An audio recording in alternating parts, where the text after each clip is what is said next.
Hallo und herzlich willkommen in meinem Strick-Podcast. Wenn du neu sein solltest, dann möchte ich dich begrüßen in meinem The Knitting Translator Podcast. Das ist, wie ich eben schon gesagt habe, ein Strick-Podcast. In dem Strick-Podcast geht es vorwiegend ums Stricken und Wolle oder Garne und Projekte, die man daraus machen kann. Da ich aber mit Leib und Seele nicht nur Strickerin, sondern auch Übersetzerin und Autorin bin, schleichen sich auch mal Inhalte aus meinem Hauptberuf eigentlich in den Podcast ein. Also sei vorbereitet, falls du jetzt neu bist und bisher noch nicht die Folgen gesehen hast, wo es halt um Stricken geht, beziehungsweise Stricken und Übersetzen geht zum Beispiel. Sei bereit, dass es passieren könnte.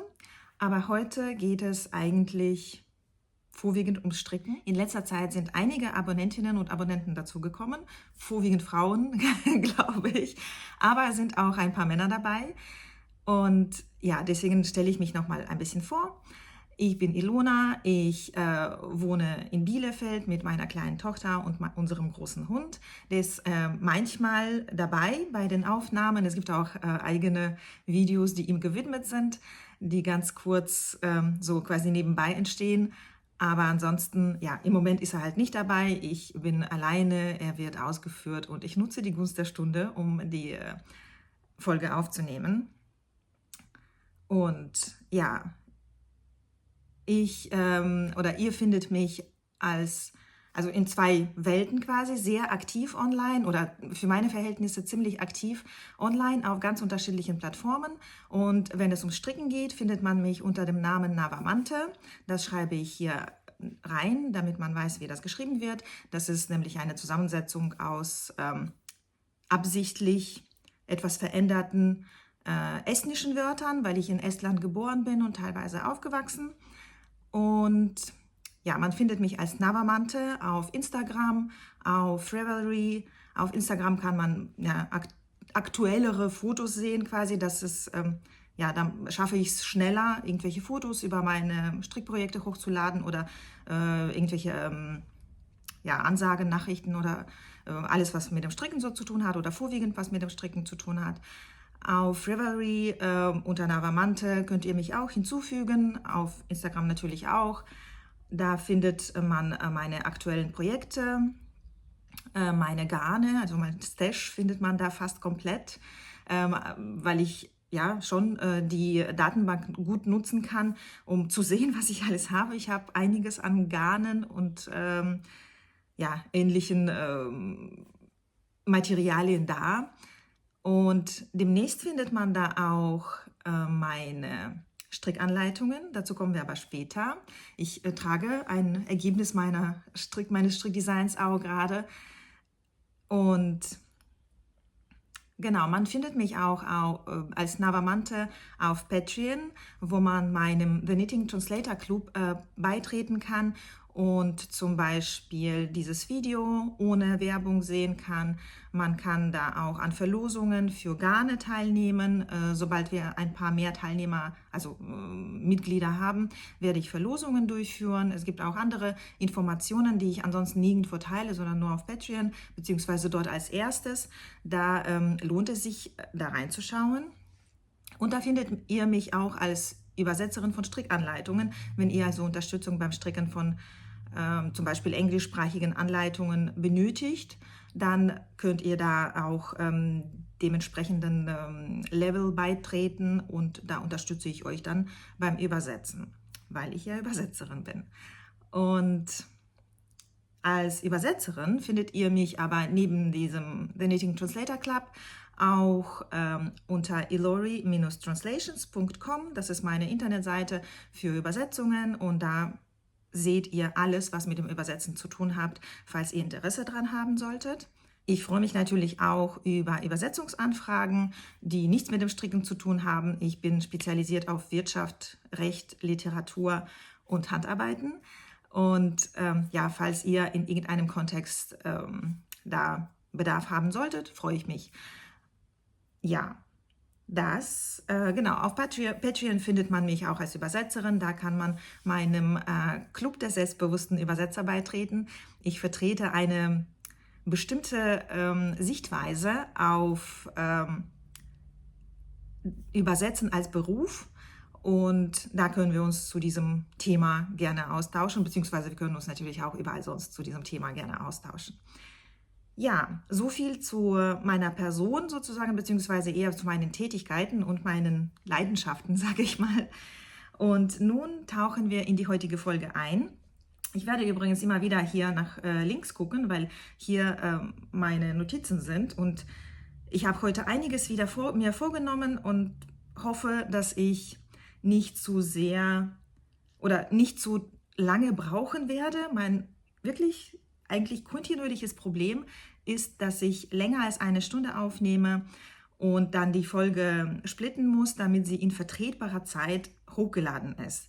Ich habe regelmäßig Schwierigkeiten mit dem Hochladen von meiner Folgen, obwohl ich quasi mitten in Deutschland lebe und eigentlich überzeugt war, dass ich eine recht gute Internetverbindung habe, aber ich komme trotzdem an meine Grenzen, beziehungsweise die Verbindung kommt offensichtlich an ihre Grenzen, wenn die Videos länger als eine Stunde sind.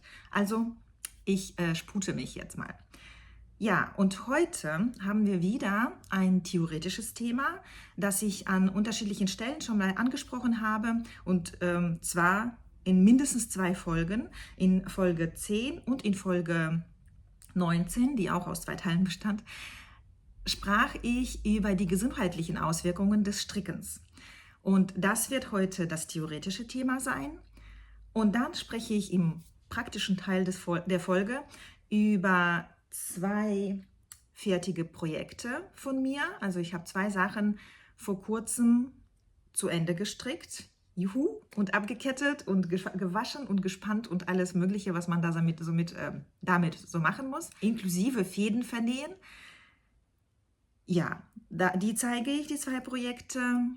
Ich spreche auch über den Fortschritt bei meiner Strickanleitung für diesen Pullover, die ja mein erstes veröffentlichtes Design werden soll. Und ich spreche auch und zeige 2, beziehungsweise, also ich zeige jetzt keine Päckchen, sondern ich habe 2 Päckchen bekommen vor kurzem und da sind sehr schöne Sachen drin gewesen. Deswegen möchte ich sie teilen, also beziehungsweise teilen, was ich da bekommen habe. Normalerweise zeige ich jetzt nicht alles, was ich gekauft habe oder was ich bestellt habe, aber diese waren besonders schön. Deswegen teile ich meine Freude mit euch und hoffe, dass ihr Spaß habt. Ja, dann steigen wir mal in das theoretische Thema ein. Und zwar, wie ich eben schon gesagt habe, geht es um gesundheitliche Auswirkungen bzw. gesundheitliche Vorteile von Stricken. Und ich habe in der Folge 19 über meinen Besuch auf der H&H Cologne erzählt. Im letzten Jahr war das? Dieses Jahr war das. Auf jeden Fall auf der letzten H&H. Da war ich in Köln und ja, habe mir die Messe angeguckt, habe mir Garnlieferanten und Hersteller angeguckt für meinen Etsy-Shop. Ach, übrigens, man findet mich auch als Navamante auf Etsy, wo ich einen kleinen Shop für Naturgarne betreibe. Da ist aktuell auch einiges drin, ja, falls ihr Interesse haben solltet. Unter anderem Nutiden in einer wunderschönen grün-goldenen Farbe oder goldgrünen Farbe. Ja, und auf der H&H habe ich mir ein Interview angeschaut mit der Chefredakteurin der deutschen Ausgabe des Magazins The Knitter. The Knitter ist ein britisches Magazin für Strickerinnen und Stricker, wo es halt wo auch sehr viele Modelle gezeigt werden, also so ein klassisches Strickmagazin. Und es gibt eine deutschsprachige Ausgabe, die eigentlich komplett in Deutschland entsteht, soweit ich das verstanden habe. Und da sind teilweise, glaube ich, Modelle, die auch in der britischen Ausgabe vorhanden sind, aber eigentlich auch ganz eigene Modelle und Strickanleitungen und eigene Artikel. Ja? Ich habe auch schon mehrere Ausgaben von The Knitter gekauft, wegen der Artikel vorwiegend. Die Modelle sind nicht immer mein Fall, weil sie häufig noch in Teilen gestrickt werden oder halt Colorwork sind. Und ich bin ja mit Colorwork noch nicht so, nicht so richtig drin, sage ich mal. Ich arbeite daran, aber ich habe halt andere Projekte vorgezogen. Und in der deutschen Ausgabe gibt es Artikel und ja, Werbeanzeigen auch, die lokal für uns sind in Deutschland oder beziehungsweise für den deutschen oder deutschsprachigen Markt. Und das macht die Zeitschrift halt für uns auch interessanter, weil sie einen anderen Blick vielleicht oder ja, so ein bisschen einen anderen Blick hat als so die typischen deutschen Strickzeitschriften. Ja, sie unterscheidet sich schon von der Aufmachung her und von der Auswahl der Themen und Garne. Das finde ich immer ganz schön, wenn so ein Zeitschriftenmarkt pluralistisch ist und ja, halt ganz verschiedene Angebote vorhält für unterschiedliche Zielgruppen. Ja. Und die Chefredakteurin der deutschsprachigen Ausgabe von The Knitter heißt Janne Graf und sie wurde von dem Moderator, der recht bekannt ist, oder ziemlich bekannt, soweit ich weiß, ist Stefan Pinnow, interviewt. Und ich habe das vollständige Interview eigentlich aufgenommen. Das sind ungefähr 15 Minuten. Deswegen werde ich die Aufnahme ans Ende dieser Folge setzen oder vielleicht sogar als ein extra Video. Da muss ich schauen, auf wie viele Minuten ich insgesamt komme, damit ich wegen dieses Videos nicht ein Problem mit dem Hochladen habe. Vielleicht noch eine kleine Warnung. Ich habe ja direkt in der Messehalle aufgenommen. Das heißt, also der Ton ist halt entsprechend, der ist in Ordnung, man versteht nach meinem Empfinden alles, aber es gibt natürlich sehr viele Nebengeräusche, die aber leiser sind als die gesprochene Sprache. Ja, man kann sehr, sehr gut folgen, man kann alles hören, man kann alles erkennen und das ist ein schönes Interview, also auf jeden Fall angucken, wenn ihr Interesse an dem Thema ja, Gesundheit und Stricken oder Stricken und Gesundheit habt.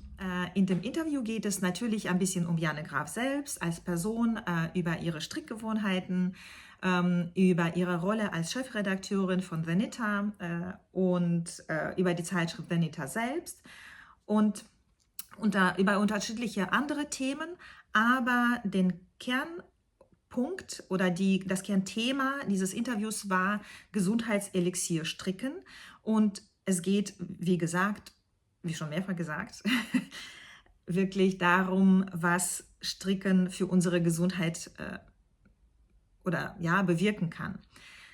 Und das ist ein Thema, das sehr mit meinem persönlichen Empfinden und mit meinem persönlichen Verhältnis zum Stricken auch resoniert. Und ja, deswegen war ich bei diesem Interview überhaupt dabei, deswegen saß ich da und habe alles aufgenommen. Ich konnte einfach nicht aufhören. Ich wollte eigentlich nur ein paar Minuten aufnehmen, um das direkt in meiner H&H gewidmeten Folge auch zu veröffentlichen, aber ich musste das gesamte Interview aufnehmen, weil ich ja, das einfach nur wichtig fand, das auch weiterzutragen. Und zwar ist die Quintessenz dessen, was in dem Interview gesagt wird, folgende, dass die heilende Wirkung des Strickens natürlich auch allen bekannt ist oder vom Empfinden her irgendwie einem selbstverständlich vorkommt, wenn man viel strickt. In der Regel ist dieses viel Stricken auch, glaube ich, damit verbunden tatsächlich, dass man diese Wirkung erleben muss, fast schon. Ja, das heißt, wenn es uns nicht gut geht, wenn wir zur Ruhe kommen wollen, wenn wir uns konzentrieren wollen oder umgekehrt, wenn wir uns entspannen wollen, wenn wir dem Kopf oder den Gedanken freien Lauf lassen wollen, dann greifen wir häufig zu den Nadeln. Wenn wir den Stress reduzieren wollen, dann ja, greifen wir auch zu den Nadeln und ja, wählen bestimmte Projekte aus, die uns dabei unterstützen, irgendwie die alltäglichen Einwirkungen irgendwie zu reduzieren oder uns einfach nur aus dem Alltag so ein bisschen zu stehlen. Jedenfalls geht es mir häufig so. Mein Alltag ist halt recht stressig und je stressiger er wird, umso mehr stricke ich oder umso schneller stricke ich. Aber die Art der Modelle verändert sich, an denen ich dann arbeite. Und also so hat auch Janne Graf das in dem Interview gesagt, ist das häufig unsere eigene Erfahrung, die quasi automatisch anzeigt, wie heilsam das Stricken oder auch andere Handarbeiten sind oder sein können.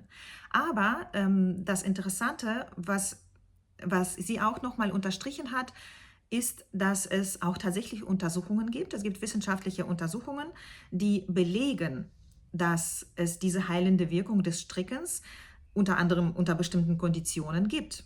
Janne Graf bezieht sich in ihrem Interview auf ein Buch, das mir auch schon vor der H&H vorlag. Das fand ich besonders interessant, weil ich auf dieses Buch halt bei meiner Recherche nach Literatur über Stricken, also nach Metaliteratur über Stricken gestoßen bin. Und das ist dieses Buch mit Stricken, naja, muss ich vorlesen, mit Stricken gesund und glücklich werden.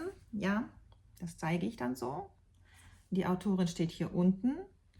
Das ist die Betsan Corkhill. Das Buch ist aus dem Englischen übersetzt und das ist 2016 im Top bzw. Frech Verlag erschienen und ist meines Wissens nicht so ohne weiteres neu zu bekommen. Ich habe das jedenfalls sozusagen aus der zweiten Hand von irgendeinem Ausverkauf oder irgendeinem, also so einem, weiß nicht, also keine normale Buchhandlung. Irgendwie so ein Archiv ist das gewesen. Wahrscheinlich ist das irgendwie ein Händler, der alte Buchbestände aufkauft und sie dann weiterverkauft, wenn davon auszugehen ist, dass jemand sie kauft. Und von so einem habe ich das Buch gekauft. Also das ist auf jeden Fall nicht neu. Da ist sogar irgendwo so ein Zettel drin gewesen mit irgendwelchen Notizen. Aber ich war sehr, sehr glücklich, dass ich an das Buch rangekommen bin. Das Buch ist das ist eigentlich eine Fachlektüre. Ja, also es ist kein Roman, es ist keine leichte Lektüre im Sinne, ja, man ist total müde und dann möchte man was Leichtes lesen und dann ist das Buch total entspannend. Nein, so ist das nicht. Aber das ist halt auch keine schwere Kost. Es ist halt, in diesem Buch geht es wirklich darum, wie die Autorin dazu gekommen ist, sich mit den gesundheitlichen Auswirkungen des Strickens auseinanderzusetzen und wie sie das macht und wie die gesundheitlichen Auswirkungen sind und so weiter. Also auf das Buch gehe ich auch gleich nochmal detaillierter ein, nachdem ich über das Interview gesprochen habe. Also hat Janne Graf auch auf dieses Buch hingewiesen und auf die Autorin und sie hat auch sinngemäß zitiert aus dem Buch, zum Beispiel darüber, was der Unterschied ist zwischen dem therapeutischen und dem normalen Stricken sozusagen. Ja, das werdet ihr dann in dem Interview auch hören. So. Und dann hat sie bei unseren Gesprächen beziehungsweise bei unserer Korrespondenz nach dem Interview, wo es dann um die Zustimmung zu der Veröffentlichung ging, mich noch auf andere wissenschaftliche Untersuchungen hingewiesen. Und zwar gibt es auch eine deutschsprachige Internetseite, die heißt projektsinnvoll.com.de, beziehungsweise ich werde die hier in der Beschreibung auf jeden Fall verlinken, die Internetseite. Also das Projekt heißt halt Projekt Sinnvoll und da wird unter anderem auf therapeutisches Stricken eingegangen und es wird über Untersuchungen gesprochen. Wenn ihr also Interesse habt, da mehr zu erfahren, gerne die Internetseite besuchen und schauen. Und in diesem Buch, worüber ich ja gleich noch mal ein bisschen detaillierter sprechen möchte, gibt es auch Verweise, wirklich sehr viele Verweise auf verschiedene Untersuchungen, insbesondere auf die Arbeit der Autorin, die übrigens aus einem medizinischen Beruf kommt, beziehungsweise psychotherapeutischen Kontext, glaube ich auch. Und sie verweist auch auf sehr viele verschiedene Untersuchungen. Und es gibt auch eine Internetseite, auf der sie diese zusammenträgt oder vielleicht auch andere Menschen diese Untersuchungen zusammentragen. Und da gibt es auch die Möglichkeit, sich selbst zu beteiligen, indem man eigene Erfahrungsberichte schreibt. Die Seite ist aber englischsprachig. Sie heißt, jetzt muss ich mal schauen, stitchlinks.com, glaube ich. Wo habe ich sie notiert? Ja, ganz toll, ich habe sie gar nicht notiert. Aber soweit ich weiß, stitchlinks.com und die werde ich auch in der Beschreibung verlinken. Ja, und bei diesem Buch habe ich ja gerade gesagt, die Autorin kommt eigentlich ursprünglich aus einem anderen beruflichen Kontext und irgendwann ist sie auf die Idee gekommen, das Stricken, ja als therapeutisches Stricken, in ihrem medizinischen und psychotherapeutischen Beruf einzusetzen und diese Wirkungen zu untersuchen. Und das finde ich sehr reizvoll in vielerlei Hinsicht. Nicht nur das Untersuchen der gesundheitlichen Auswirkungen des Strickens, sondern dass sie eigentlich einen anderen Beruf mit dem Stricken verbindet, also zwei verschiedene Tätigkeitsarten und Fachbereiche oder Fachgebiete miteinander verbindet und aus dieser Quantität quasi eine neue Qualität entsteht. Ja, dieses Verwandeln der Quantität in Qualität ist ja ein klassischer philosophischer Grundsatz, bei dem es darum geht, dass wenn man eine gewisse Masse an Quantität, also wenn sich etwas vermehrt, kann es dazu führen, dass etwas ganz Neues entsteht, also eine neue Qualität, die eine besondere eigene Wirkung, einen eigenen Sinn, eine eigene Funktion bekommt. Und das kann ich so gut auf mein eigenes Leben beziehen.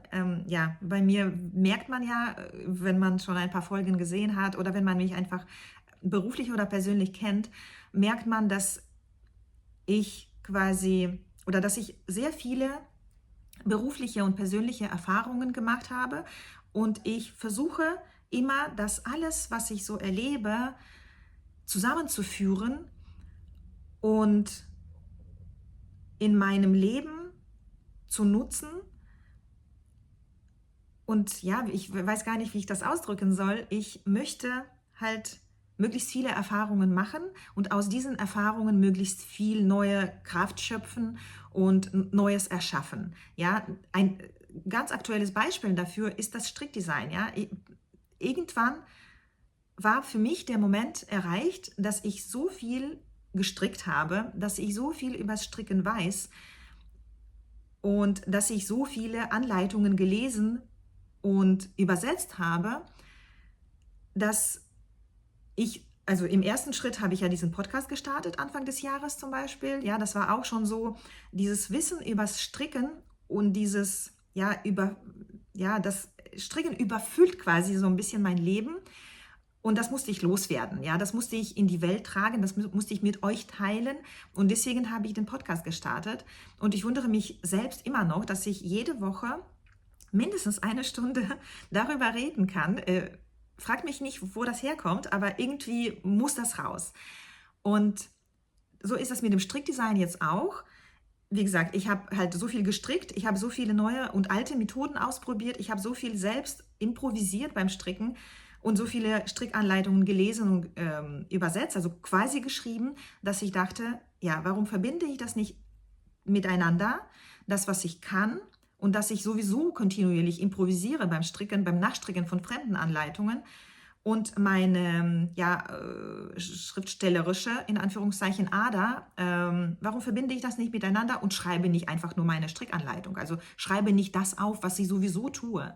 Und das mache ich mit diesem Pullover, beziehungsweise meine First Impression Blouse, die ja einen ersten Eindruck über meine Strickdesigns quasi vermitteln soll. Darüber rede ich aber nochmal weiter später.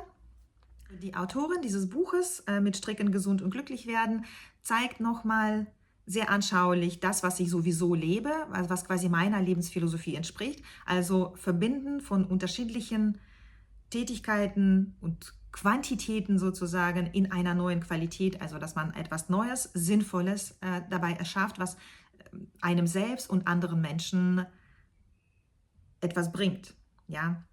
Also wenn ihr an dieses Buch rankommt und keine Angst habt vor schwerer Lektüre, beziehungsweise von der Lektüre, bei der man sich konzentrieren muss auf das, was man liest, dann empfehle ich dieses Buch auf jeden Fall. Ja, wie gesagt, ich weiß nur nicht, ob man das noch findet. Ich habe das als Secondhand gekauft. Ja, dann gucken wir nochmal ins Buch und dann können wir zu praktischen Bestandteilen der heutigen Folge übergehen. Ja, also das Buch. Jetzt werde ich ein bisschen blättern, also wird ein bisschen lauter. Hier ist das Inhaltsverzeichnis. Ihr könnt ja auf Stopp drücken, wenn ihr das lesen möchtet. Ich werde aber so ein bisschen durchgehen, worum es hier geht. So, es wird also in mehreren Kapiteln darüber gesprochen, wie das Stricken oder was das Stricken besonders macht und wie man vom Stricken psychisch profitieren kann. Wie man das ausgestalten kann, also stilles Stricken, soweit bin ich übrigens noch nicht. Ja? Ich habe 40 Seiten des Buches gelesen und ja, warte jetzt quasi auf die Muse, die mich besucht oder die mich küsst und dazu befähigt, naja, in meinem etwas stressigeren Alltag die Energie zu finden, das Buch auch so zu konsumieren, in Anführungszeichen, dass ich das, was ich gelesen habe, auch behalte. Ja. Aber auf jeden Fall stilles Stricken, ja, das deutet wohl darauf hin, dass wenn man beim Stricken sich nicht ablenkt, also sprich, was einen Film guckt, einen Podcast hört oder einen Podcast guckt, also einen Videocast guckt, dann entfaltet das Stricken wahrscheinlich mehr oder andere Wirkung, als wenn man das so nebenbei macht. Gemeinsam stricken, also die sozialen Aspekte des Strickens, die ergonomischen Aspekte des Strickens werden wohl im Kapitel der gute Sitz behandelt. Ich schaue mal kurz nach. 88. Die eigene Körperhaltung beim Stricken verbessern, genau, das ist auch sehr wichtig. Das kennt ihr sicherlich, also alle diejenigen, die wie ich so ein bisschen Rückenprobleme haben, kennen das. Projekte planen, also sogar der organisatorische Aspekt wird hier behandelt. Ich schaue mal nach, ob ich das richtig vermute. Freude an Projekten haben, die ein bestimmtes Ziel verfolgen. Das Geniale beim Stricken ist, es stehen zahlreiche Projekte zur Auswahl, ja, und es gibt immer Neues zu lernen, unabhängig von den individuellen Strickkenntnissen. Genau, also die Vielseitigkeit des Strickens und so weiter. Und es gibt sogar eine kleine Strickschule und ein paar Modelle. Also mit Strickschule ist gemeint, dass man hier so ein bisschen Methoden mit Fotos zum Beispiel lernen kann, ja, wie man Maschen abnehmen kann und was ist das? Maschen abketten. Und es gibt ein paar Modelle, die natürlich zu der Wirkung des die natürlich zu der Wirkung des Strickens so aus gesundheitlicher Sicht passen. Irgendwie habe ich sie jetzt verloren. Ach so, da sind sie ja. Und zwar zum Beispiel so die Kissen. Dann ein Handytäschchen. Das sieht dann so aus, ein Handytäschchen. Dann gibt es noch ein Loop und eine Mütze. Ist nicht ganz so einfach, das Buch zu drehen, ohne Urheberrechte zu verletzen. Und dann gibt es ein Polunder, das zeige ich jetzt mal nicht. Das ist ein schöner, klassischer Polunder. Was mir aber besonders gut gefällt, ist das Modell hier. Moment, ich muss mal gucken, wie ich das mache. Das ist die Wärmflasche. Ja, ich habe mich den ganzen Winter damit rumgetragen, sozusagen einen Wärmflaschenpullover zu stricken. Angefangen, nicht beendet, geribbelt. Jetzt ist Sommer. Naja, genau. Also das Buch, wie gesagt, sehr zu empfehlen. Ich lese mal noch den Covertext vor, damit ihr das nicht selber machen müsst. Erleben Sie die heilsame und entspannende Wirkung des Strickens. Autorin Bethsan Corkill entdeckte das Stricken als Therapie und präsentiert die Ergebnisse ihrer Studie mit über 3500 Patienten. Stricken alleine und vor allem auch in der Gruppe fördert nicht nur Gesundheit und Wohlbefinden, sondern unterstützt Patienten mit den verschiedensten Krankheitsbildern bei der Genesung. Als Extra finden Sie im Buch eine Strickschule für Anfänger und ausgewählte Strickmodelle, mit denen Sie sofort starten können in ein bewussteres und gesünderes Leben. Auf jeden Fall eine Empfehlung.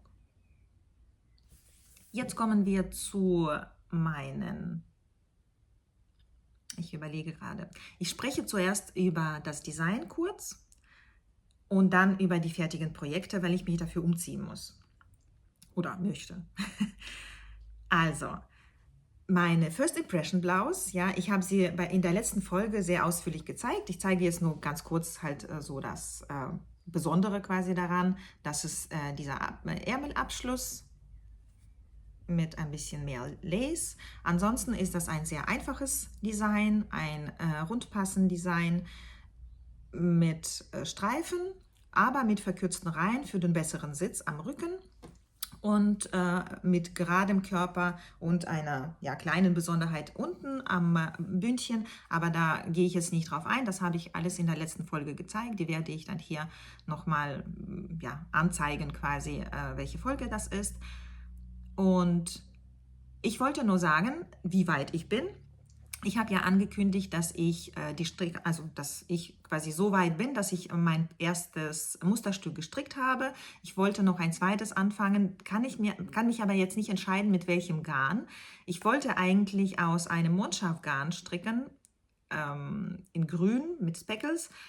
Ich habe auch angefangen gehabt, aber dann wieder geribbelt, weil die Maschenprobe nicht passte und irgendwie fand ich dann die Größe,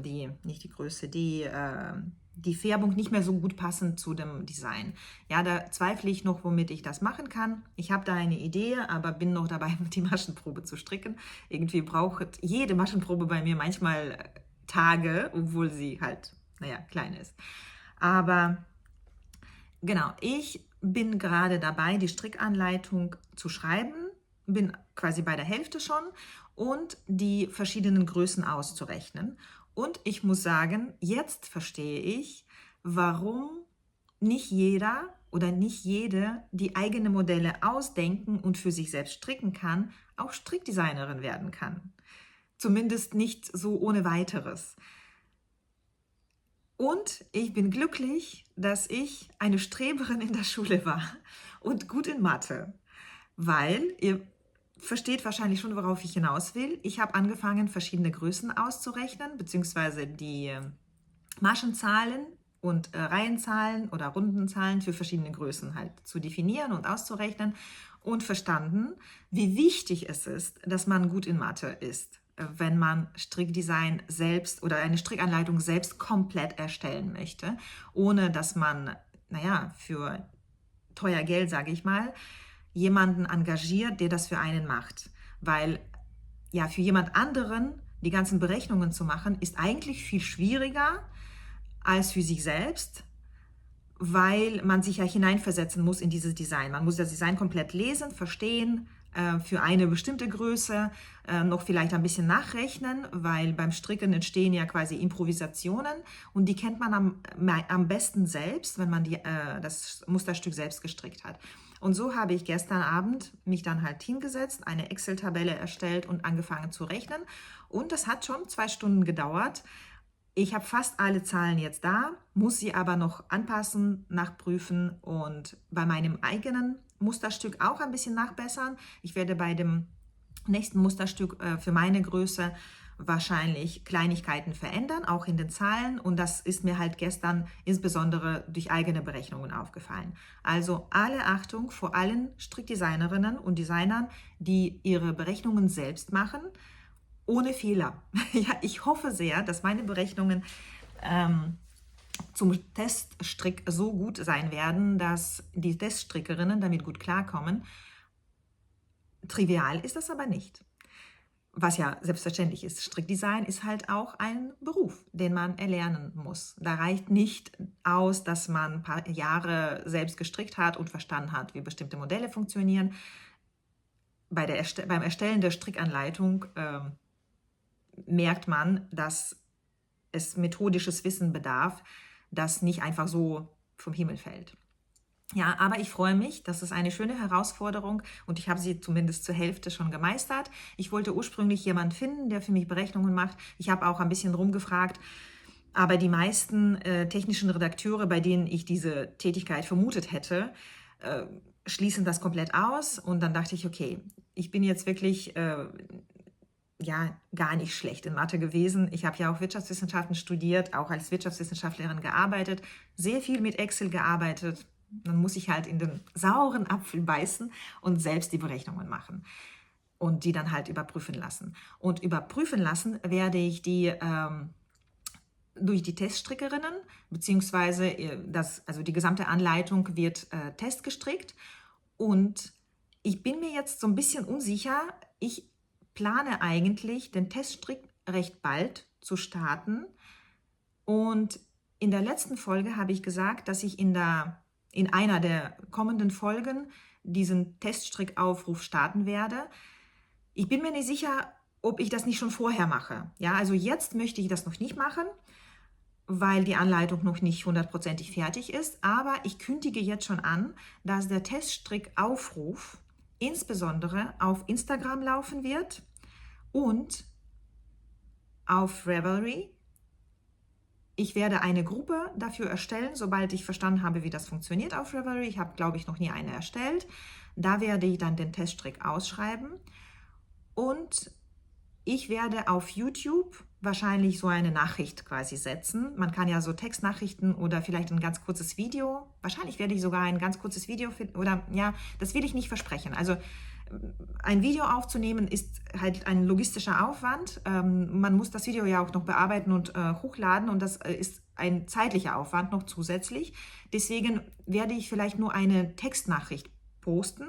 Das kann man ja auch machen auf YouTube, sodass alle Abonnentinnen und Abonnenten benachrichtigt werden, dass ich da was gepostet habe.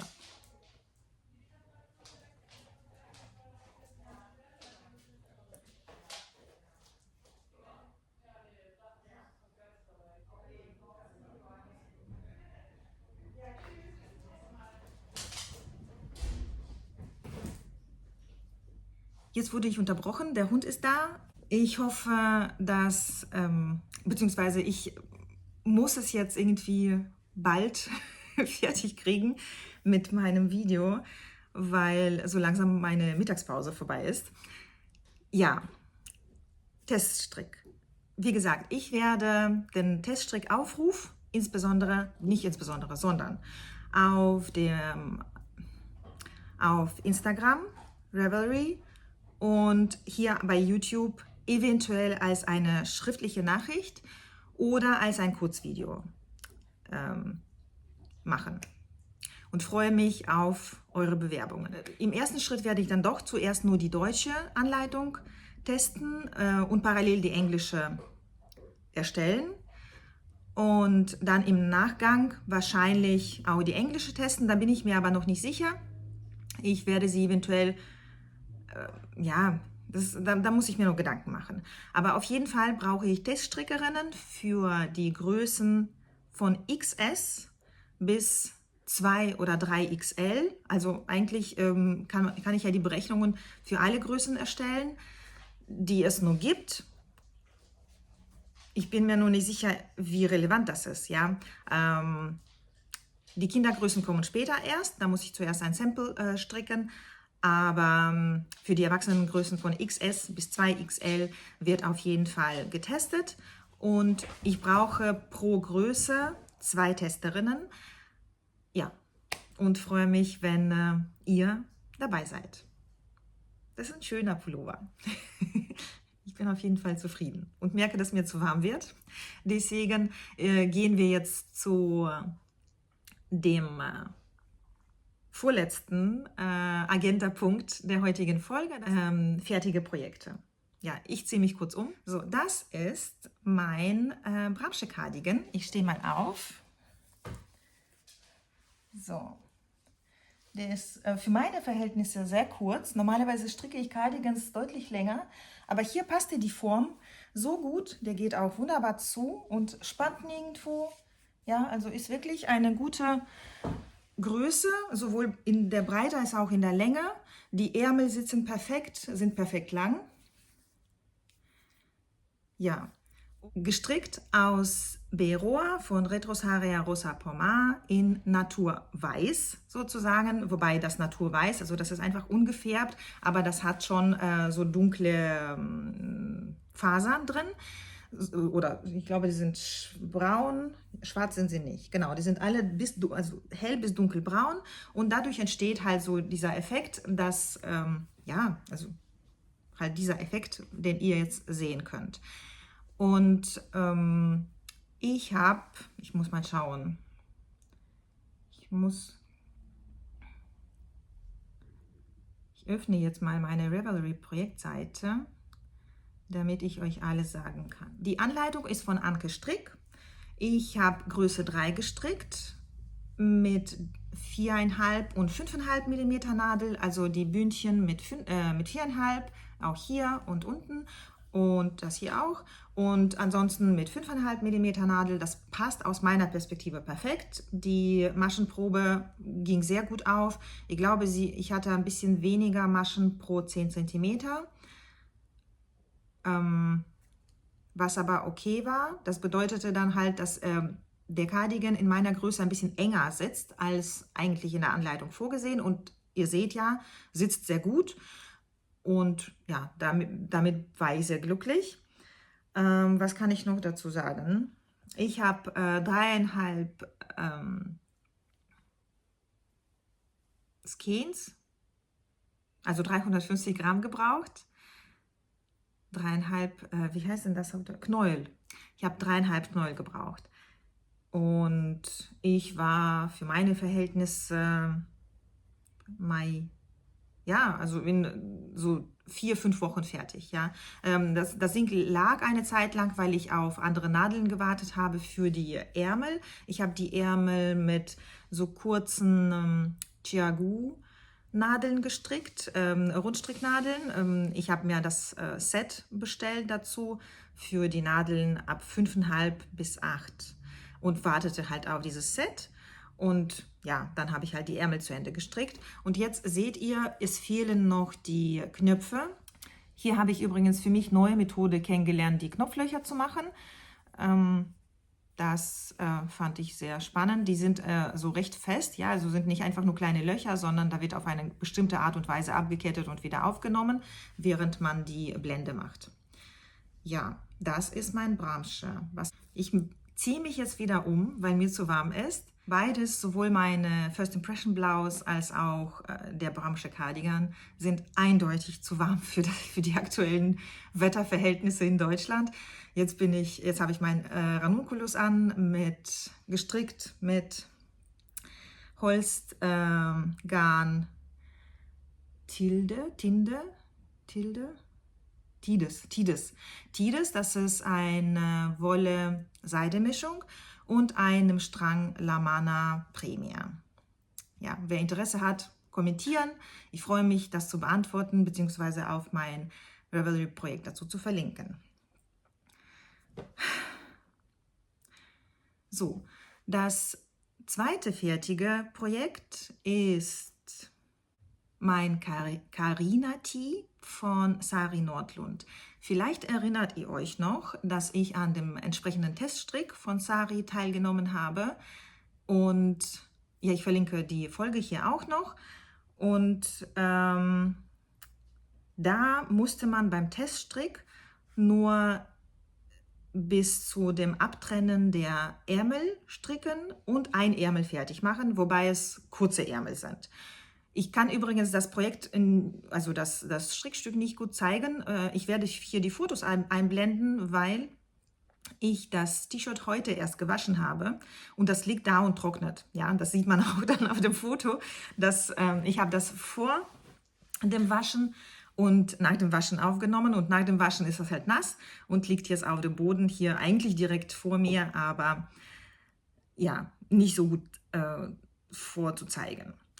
Also Carina Tee, jetzt merkt man schon, dass ich so ein bisschen in Eile komme. Ich bemühe mich, das ein bisschen ruhiger zu gestalten. Das Carina T-Shirt von Sari Nordlund ist also so ein T-Shirt, ein Sommershirt, komplett verzopft, beziehungsweise also komplett mit Zopfmuster versehen. Und das war für mich auch der Grund, warum ich mich gemeldet habe bei Sari und wollte an dem Teststrick teilnehmen, weil ich ich liebe Zopfmuster. Ich liebe es, wie sie aussehen und ich stricke sie auch sehr gerne, aber ich war beim Stricken von Zopfmuster noch in der Phase oder so auf der Königsstufe, wo ich nicht so gut stricken konnte, wenn ich mich nicht konzentrieren konnte. Ja? Also in so etwas stressigeren oder kurzen Phasen konnte ich an solchen Projekten nicht arbeiten, weil ich dann halt durcheinander kam beim Zopfmuster. Und deswegen habe ich mir so aufgezwungen oder aufgedrängt, ein Strickstück zu stricken, das komplett mit Zopfmuster versehen ist, was ja bedeutete, dass wenn ich das zu Ende bringen möchte, dass ich das in mein Leben integrieren musste, das ja durch häufige Unterbrechungen gekennzeichnet ist. Habe ich ja auch schon mehrfach gesagt in dem Podcast. Und das habe ich geschafft. Am Ende, also ich habe meinen Teststrick habe ich rechtzeitig beendet, aber da war ich tatsächlich nur irgendwie so ein bisschen, habe nicht nur abgetrennt, sondern auch ein bisschen weiter gestrickt, aber ich hatte das nicht beendet in dem Zeitraum, was aber auch so vorgesehen war, beziehungsweise so in Ordnung war.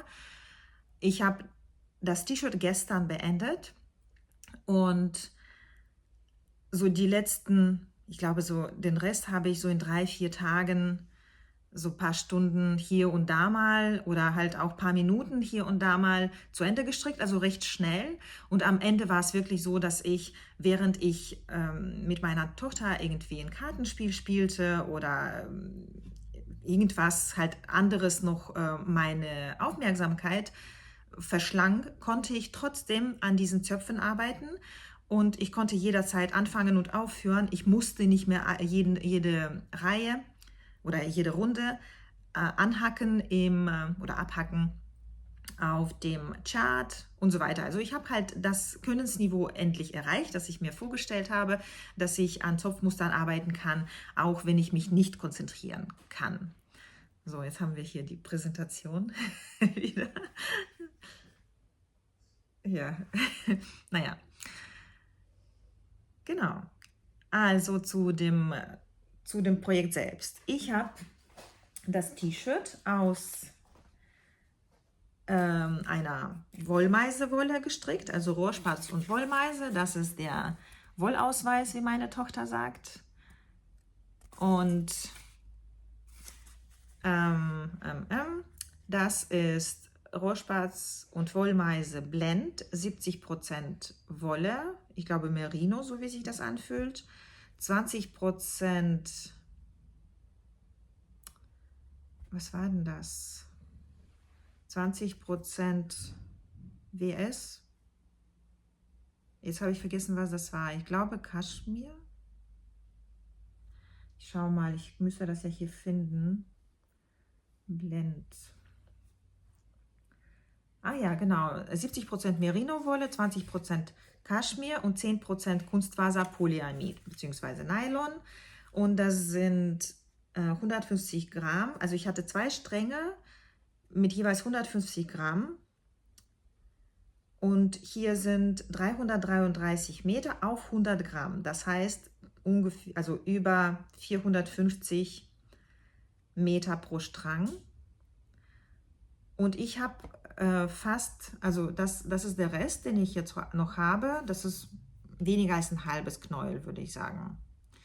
Also habe ich schon 200, 300, also 250 Gramm wahrscheinlich gebraucht.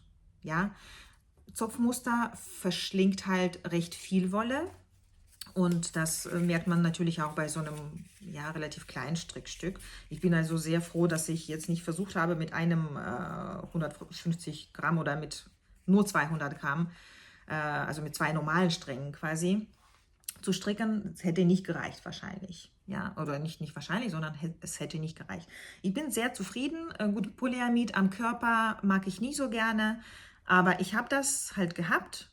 Und da ich nicht hundertprozentig davon ausgehen konnte, dass ich den Teststrick zu Ende führe, wegen der Zöpfe und der damaligen Unfähigkeit, mich zu konzentrieren, aber ich habe es geschafft.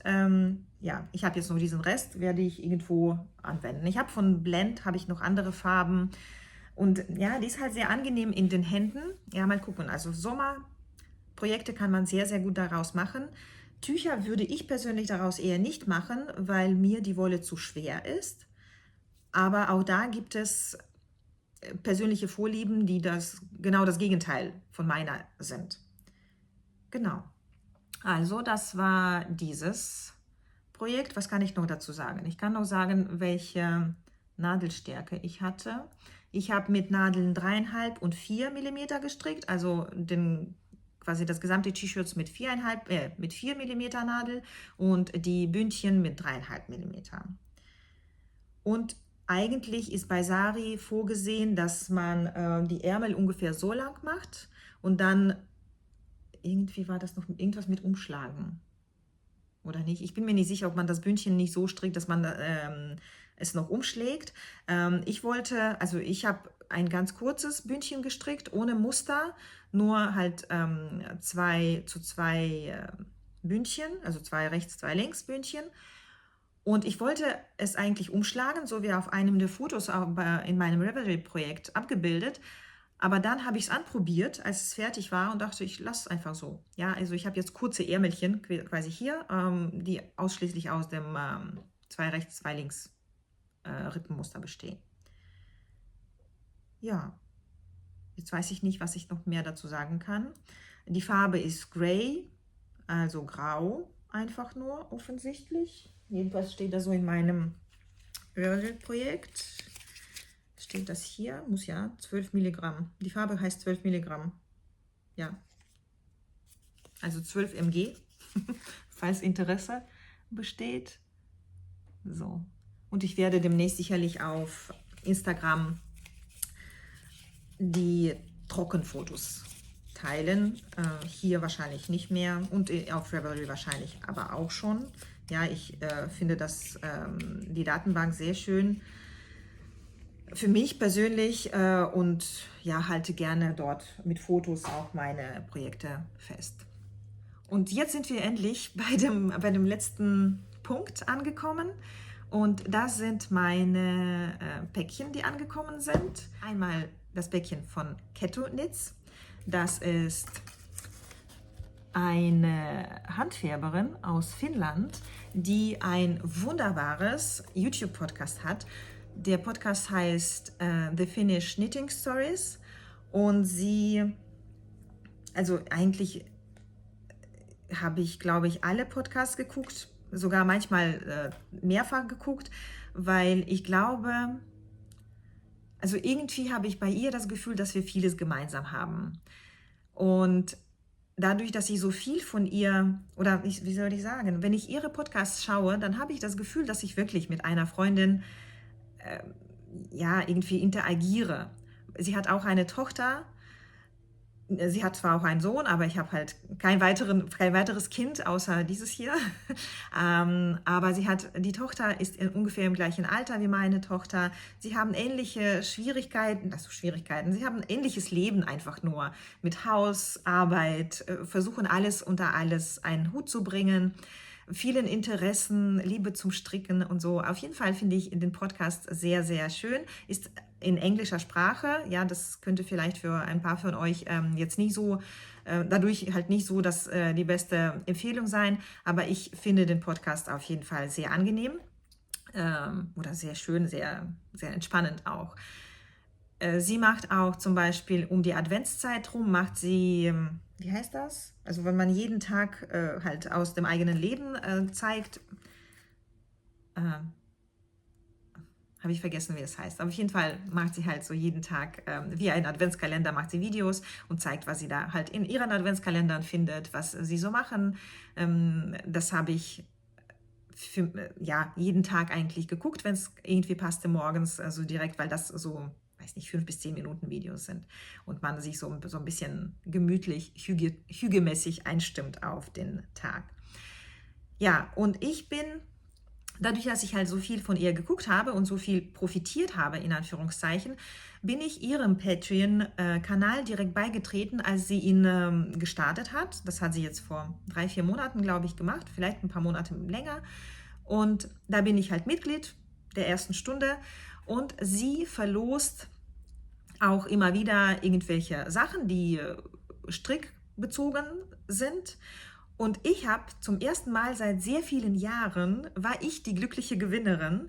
Und zwar habe ich diese lustigen Ohrhänger gewonnen. Ja, also kleine gestrickte Schals. Die sind von Kieto Design oder Kieto Design.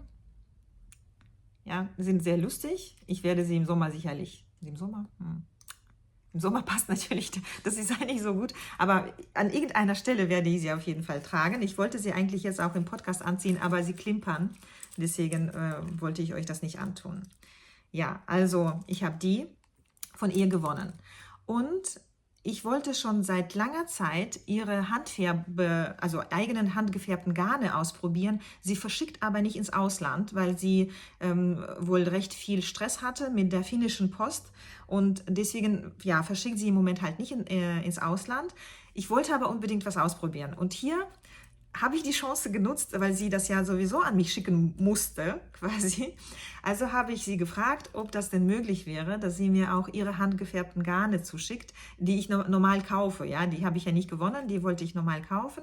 Und dann haben wir uns noch so ein bisschen ausgetauscht darüber, welche ich kaufen würde. Dann habe ich mich entschieden und was ausgewählt. Und ich habe aber die Chance nochmal quasi zusätzlich genutzt, etwas aus Finnland zu bestellen, von einer Designerin, von einer Schmuckdesignerin, die auch von Jana von The Finnish Knitting Stories genannt wurde oder empfohlen wurde und die auch nicht ins Ausland verschickt. Wahrscheinlich aus den gleichen Gründen. Ja, jedenfalls habe ich neben diesen Ohrhängern noch etwas von Jana selbst, also Ketonitz, bestellt und das ist dieses wunderschöne Garn. Also ihr werdet vielleicht sagen, das sind ja so gar nicht meine üblichen Farben. Ja, sind sie auch nicht. Aber ich finde es trotzdem, also ich mag halt so Color Pops doch schon manchmal. Und hier war ich ja noch besonders angetan in vielerlei Hinsicht. Zum einen ist das ein Bouclé-Garn, ja, also ein Garn, das eigentlich viel dünner ist, als man das verstricken kann, weil das so, ja, so, wie soll ich sagen, so Schlaufen hat quasi überall. Das ist also ein dünner Faden eigentlich, aber durch diese Schlaufen gewinnt der Faden, das Garn an Volumen und man kann das zum Beispiel mit 5er Nadeln verstricken, obwohl es 400 Meter auf 100 Gramm sind. Und dann wird aber das Gestrick auch so gefüllt durch diese Schlaufen. Ja, das kennt ihr sicherlich. Und an diesem Garn ist besonders schön, das ist ein Non-Superwash-Garn. Ja, also da sind 70% Non-Superwash, nee, umgekehrt. Da sind 30% Non-Superwash Merino-Wolle und 70% Seide. Ja, und ja, das nennt sich Silky Bouclé. Und ich habe davon 3 Stränge bestellt, 2 für mich, für so einen losen Sommerpullover oder vielleicht so ein Sommershirt, vielleicht sowas ähnliches wie das hier. Und ein Strang ist halt für meine Tochter, weil ich für sie wahrscheinlich so ein Zwillingsteil stricken werde. Ja, also habe ich die bekommen. Dann hat Jana noch einiges reingetan als Geschenk. Also diese Maschenmarkierer, ja, zum einen, die ich schon gezeigt habe, die auch schön sind. Dann haben sie mir so Lakritz reingetan, ist schon geöffnet und zur Hälfte aufgegessen. Finnische Lakritz, ja, finnische Lakritz. Ich komme ja aus Estland, beziehungsweise ich bin in Tallinn in Estland geboren. Und Finnland ist für mich so ein bisschen irgendwie sehr nah an meiner Heimatstadt. Ist sie auch, ja. Soweit ich weiß, wohnt Jana in der Nähe von Kotka, eine finnische Stadt. Und als ich Kind war und in Tallinn gewohnt habe, war bei uns der nächste Supermarkt, wo ich immer einkaufen war, namens Kotka. Ja, das ist für mich irgendwie so hat das noch eine zusätzliche Bedeutung. Dann hat Jana auch noch das reingetan als Geschenk. Ja, was ja echt nicht schlecht ist als Geschenk. Wirklich, wirklich, wirklich nicht schlecht. Das sind diese Nadelschützer oder Nadelspitzenschützer sozusagen von Tulip, die ich eigentlich auch schon lange haben wollte und jetzt habe ich sie. Ich glaube, das ist alles, was so direkt von Jana kam. Und wie ich eben schon gesagt habe, habe ich ja die Chance genutzt, um etwas zu bestellen, was ich ansonsten nicht nach Deutschland bestellen konnte. Das ist etwas von Pinio Design, von Pirio, heißt, glaube ich, die Designerin selbst. Und ich habe so lange gewartet, um das zu bestellen. Ich habe schon so die Unboxing-Videos auf Instagram geteilt und das gezeigt eigentlich, aber das ist der Colorwork-Ring. Ja, also das ist ein Ring, um Colorwork-Projekte zu stricken, also mit 2 Fäden zu stricken, beziehungsweise genau genommen ist das ja nicht einfach nur Colorwork, sondern Fair Isle stricken, also mit 2 Strängen, mit 2 verschiedenen Farben. Und das Ding ist aus Silber. Ja, ihr wisst vielleicht schon, dass ich eine kleine Schwäche für Silber habe, also für Silber, Wolle und Leder, genau genommen. Und jetzt habe ich endlich diesen Ring. Der ist ja auch größenverstellbar.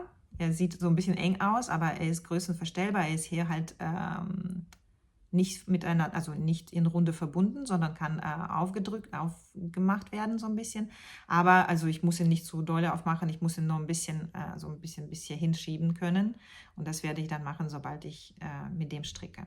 Ja, da werde ich euch auf dem Laufenden halten, wie ich das so empfinde. Aber ich finde das Ding einfach nur schon zum Haben sehr schön, was jetzt nicht unbedingt für meine Nachhaltigkeit spricht. Aber gut, Silber hält sehr lange, Stricken hält sehr lange.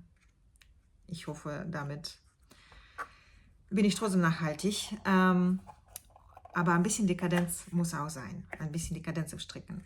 Jedenfalls, ich empfehle das, also wirklich, ja, falls jemand das übrigens als Werbung empfindet, das ist, ja, unbeauftragte, unbezahlte Werbung. Ich habe außer die gewonnenen Ohrringe alles selbst bezahlt. Und ja gut, Werbegeschenke, da kann ich nichts dafür. Aber auf jeden Fall sind das meine Empfehlungen mit voller Überzeugung, mit reinem Herzen, weil ich euch einfach nur nicht vorenthalten möchte, wo man schöne ja, Utensilien, schönes Garn herbekommt. Das ist halt, ist nicht böse gemeint sozusagen, falls jemand das als zu viel Werbung wahrnimmt. Ja, ich glaube, das war's zu den Geschenken von Jana. Also ich muss mal hier ein bisschen Ordnung bringen in die Sache. Na, das ist nicht einfach mit der Ordnung. Ihr kennt das bestimmt. Ich muss mal die Ohrringe hier wieder befestigen. So, und dann das letzte Päckchen, das ich bekommen habe, kommt von One Stitch Beyond aus Erftstadt. Jetzt habe ich die Stadt vergessen, wo ich ja vor ein paar Wochen gewesen bin. Also ich war nicht in Erftstadt, beziehungsweise dort war ich auch. Ich war eigentlich in der Nähe von Bonn, in Königswinter, mit einer Freundin. Und wir haben einen kleinen Abstecher nach Erftstadt gemacht, um One Stitch Beyond zu besuchen. Das ist eine Ledermanufaktur und ein Wollladen gleichzeitig. Und da habe ich Tommy und Karen kennengelernt, die total nett sind, und ich habe da was gekauft und was bestellt zum Anfertigen. Ich weiß gar nicht, ob ich das in der Folge erwähnt habe. Ich werde die Folge hier auch benennen. Jedenfalls habe ich 2 Gürtel bestellt, die Tommy und für mich und für meine Tochter anfertigen sollte. Und die Gürtel, ja, das braucht natürlich ein bisschen Zeit, und die hat er dann halt angefertigt und mir zugeschickt. Und sie sind jetzt angekommen, und die wollte ich zeigen, einfach nur um zu zeigen, was da so entstehen kann. Ja, ich habe diese beiden Gürtel, beziehungsweise erstmal, das ist der Gürtel für meine Tochter aus Naturleder,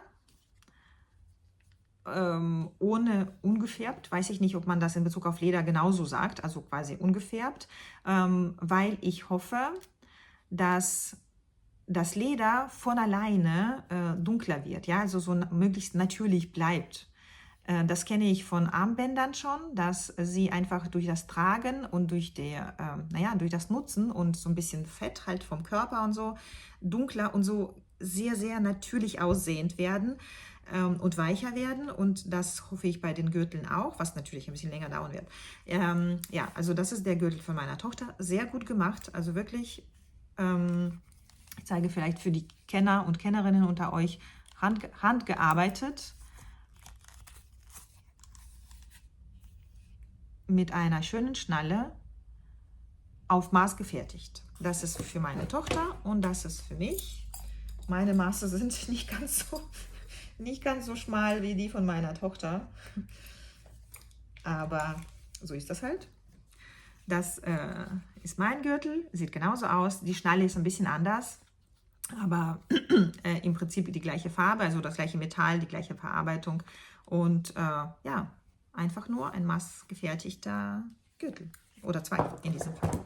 Und dann habe ich auch noch einen dritten Strang von BC Garn Soft Silk bestellt. Also nachbestellt. Ich hatte ja schon 2 Stränge damals mitgebracht und dann hatte ich so ein bisschen Bammel bekommen, dass sie nicht ausreichen für was auch immer ich daraus mache.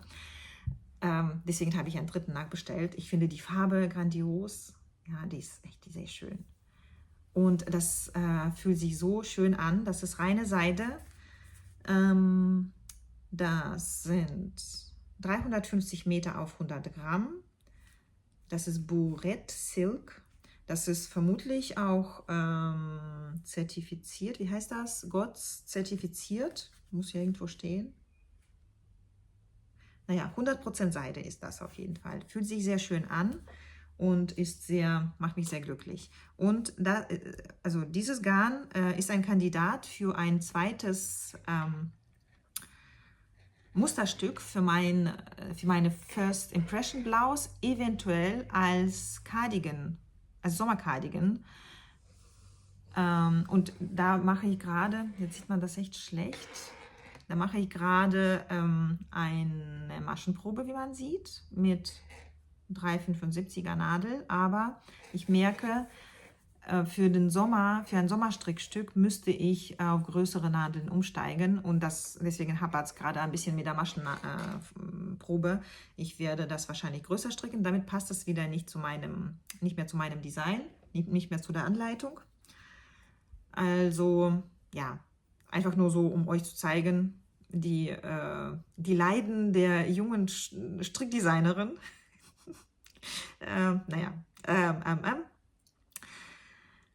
Ja, also die Maschenprobe geht nicht so oder will nicht so, wie ich will. Und da sie es nicht will, ignoriere ich sie jetzt einfach mal und ja, denke nach.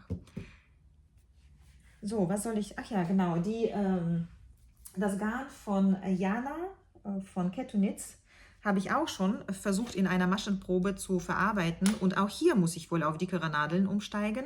Aber hier für euch nochmal, um zu zeigen, wie sich das Garn verhält. Das sind 4,5 mm Nadeln, mit denen ich halt eigentlich eine Fingering-Stärke verstricke. Aber man sieht, ja, also durch den Bouclé-Charakter ist das sehr gefüllt. Und das ist auch für mich das Zeichen, wenn ich das im Sommer nutzen möchte, kann ich durchaus mit 5 oder mit 5,5 vielleicht sogar stricken. Dann bin ich schneller fertig und dann ja, ist es auch leicht genug für den Sommer. Ja, und auf jeden Fall, dadurch, dass mir die Garne so gefallen, neige ich eher dazu, daraus eigene Strickstücke oder eigene Anleitungen zu entwickeln, also eigene Modelle zu entwickeln. Genau, nach dem Wort suche ich. Und an dieser Stelle bedanke ich mich für die Aufmerksamkeit. Ich freue mich auf eure Kommentare, auf die Abonnements. Ich freue mich, wenn ihr mir auf Instagram oder wo noch? Also überall halt folgt, auf Ravelry, wenn ihr meinem The Knitting Translator Club beitretet, wo keiner von euch verlangen wird, dass ihr was übersetzen sollt, sondern wo ihr eigentlich nur profitieren könnt davon, dass ihr Clubmitglieder werdet. Das kostet wirklich nicht viel und das unterstützt mich. Und ich gebe auch gerne einiges zurück, was ich von euch aus dem Austausch bekomme. Ich freue mich auf eure Abonnements. Also ihr müsst keinem Club beitreten. Ihr könnt auch einfach mal auf YouTube abonnieren und mir folgen. Ich freue mich darüber sehr.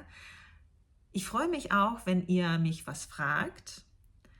Wenn ihr viel fragt, oder wenn das interessante neue Fragen sind, dann nehme ich sie auch gerne in den Podcast mit und beantworte sie im Podcast, sodass nicht nur diejenigen, die die Kommentare lesen, davon profitieren können, sondern alle anderen, die zuschauen und zuhören.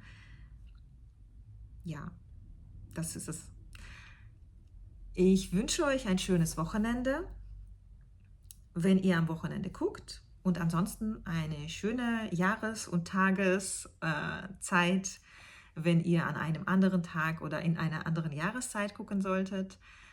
Ich freue mich, euch wiederzusehen ganz bald und verabschiede mich jetzt. Bis dann. Tschüss.